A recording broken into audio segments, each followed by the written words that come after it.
ಅವರು ಯಾವುದೇ ಒಂದು ಹೆಜ್ಜೆ ಹಾಕಿದ್ರು ಅಭಿವೃದ್ಧಿಯೇ ನನ್ನ ಮೂಲ ಮಂತ್ರ, ಆ ಮಂತ್ರವನ್ನೇ ಹೇಳ್ಕೊಂಡು ಅವ್ರು ಹೋಗ್ತಾರೆ ವಿನಃ ಅವರು ಯಾವತ್ತೂ ಸ್ವಾರ್ಥ ರಾಜಕಾರಣ ಮಾಡಿದ್ದವರಲ್ಲ. ಅವ್ರಿಗೇನು ಕುಟುಂಬ ಇದೆಯಾ, ಅವ್ರಿಗೆ ಇನ್ನೇನೋ ಆಸ್ತಿ ಮಾಡಬೇಕು ಅನ್ನೋ ಆಸೆ ಇದೆಯಾ, ಅವ್ರ ಬಗ್ಗೆ ಅವರು 25 ವರ್ಷಗಳೇನೋ ಇದ್ದಾರೆ ಅನ್ಸುತ್ತೆ ರಾಜಕೀಯ ಒಂದು ಜೀವನದಲ್ಲಿ, ಒಂದೇ ಒಂದು ಭ್ರಷ್ಟಾಚಾರದ ಆರೋಪ ಅವ್ರ ಬಗ್ಗೆ ಇದೆಯಾ? ಅಂಥವರ ನಾಯಕತ್ವವನ್ನು ನಾವು ಮೆಚ್ಕೋಬೇಕು.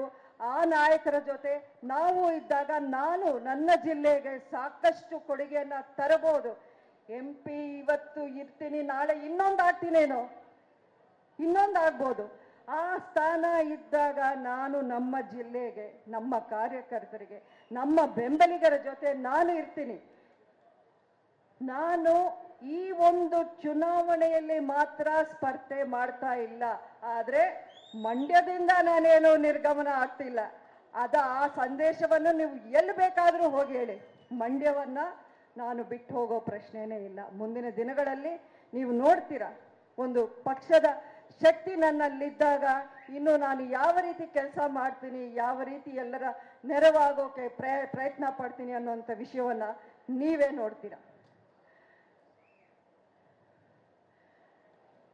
ನಮಗೆ ಇವತ್ತಿನ ದಿನ ನರೇಂದ್ರ ಮೋದಿ ಅವ್ರು ಕಾಣ್ತಿರೋ ಕನಸು ಬರೀ ಈ ಒಂದು ಎಲೆಕ್ಷನ್ಗೋ 2029 ಎಲೆಕ್ಷನ್ಗೋ ಅಲ್ಲ, 2047 ಅಂದ್ರೆ ನಮಗೆ ಸ್ವಾತಂತ್ರ್ಯ ಬಂದು 100 ವರ್ಷಗಳ ಕಾಲಕ್ಕೆ ನಮ್ಮ ದೇಶ ಜಗತ್ತಲ್ಲಿ ನಂಬರ್ 1 ಆಗಬೇಕು ಅನ್ನೋ ಒಂದು ಕನಸನ್ನ ಅವ್ರು ಇಟ್ಕೊಂಡಿದ್ದಾರೆ.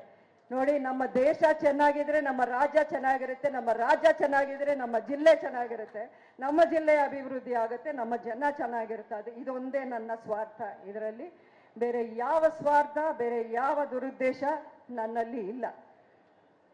ಎಲ್ಲರೂ ನೀವು ನೋಡಿದಾಗೆ MP ಸೀಟೋ MLA ಸೀಟೋ ಸಿಕ್ಕಿಲ್ಲ ಅಂದಮೇಲೆ ಕೋಪ ಮಾಡಿಕೊಂಡು ಪಾರ್ಟಿ ಬಿಟ್ಟೋಗ್ತಾರೆ. ಆದ್ರೆ ಸುಮಲತಾ ಅಂಬರೀಶ್ MP ಟಿಕೆಟ್ನ ಬಿಟ್ಟು ಕೊಟ್ಟು ನಾನು BJP ಪಕ್ಷವನ್ನ ಸೇರುವಂತ ನಿರ್ಧಾರವನ್ನ ಮಾಡಿದ್ದೀನಿ.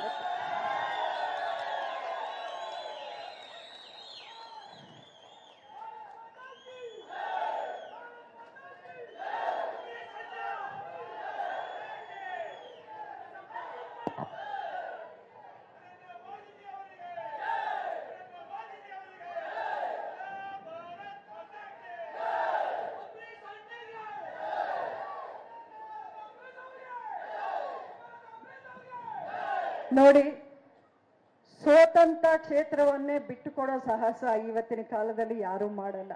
ನಾನು ಇದು ಗೆದ್ದಂತ ಕ್ಷೇತ್ರ, ಅದು ಒಂದು ಐತಿಹಾಸಿಕ ಗೆಲುವು. ಆ ಇತಿಹಾಸವನ್ನ ಯಾರು ರಿಪೀಟ್ ಮಾಡೋಕ್ಕೆ ಸಾಧ್ಯವೇ ಇಲ್ಲ. ಯಾಕಂದ್ರೆ 52 ವರ್ಷಗಳ ನಂತರ ಒಬ್ಬ ಇಂಡಿಪೆಂಡೆಂಟ್ MP ಆಗಿ ಕರ್ನಾಟಕದಲ್ಲಿ ಗೆದ್ದಿದ್ದು ಇದೇ ಮೊದಲನೇ ಬಾರಿ. ದೇಶದಲ್ಲೇ ನೀವು ನೋಡ್ತಾ ಇದ್ದೀರಾ, ಇಂಡಿಪೆಂಡೆಂಟ್ MP ಅನ್ನೋರು ಒಂದು ಕೈ ಬೆರಳಲ್ಲಿ ನೀವು ಎಣ್ಣಿಸ್ಬೋದು ಅಷ್ಟೇ. ಆದ್ರೆ ಮಂಡ್ಯದ ಜನ ನನಗೆ ಆ ಗೌರವ ತಂದುಕೊಟ್ಟಿದ್ದಾರೆ. ಪಾರ್ಲಿಮೆಂಟಲ್ಲಿ ಎಲ್ಲಿ ಹೋದ್ರೂ ತಿರುಗಿ ನೋಡ್ತಾರೆ. ಇಂಡಿಪೆಂಡೆಂಟ್ MP ಆಗಿ ನೀವು ಗೆದ್ದು ಬಂದ್ರ, ಒಂದು ಸರ್ಕಾರವನ್ನೇ ವಿರೋಧಿಸಿ ನೀವು ಗೆದ್ರ ಅನ್ನುವಂಥ ಮಾತು ಇವತ್ತಿಗೂ ಕೇಳ್ತಾರೆ. ಅದಕ್ಕೆ ಆ ಗೌರವವನ್ನ ತಂದುಕೊಟ್ಟಂತ ಜನ, ಆ ಜನರ ಕೈಯನ್ನ ನಾನು ಯಾವತ್ತೂ ಬಿಡೋದಿಲ್ಲ, ಬಿಡೋಕೆ ಇಷ್ಟಪಡೋದಿಲ್ಲ.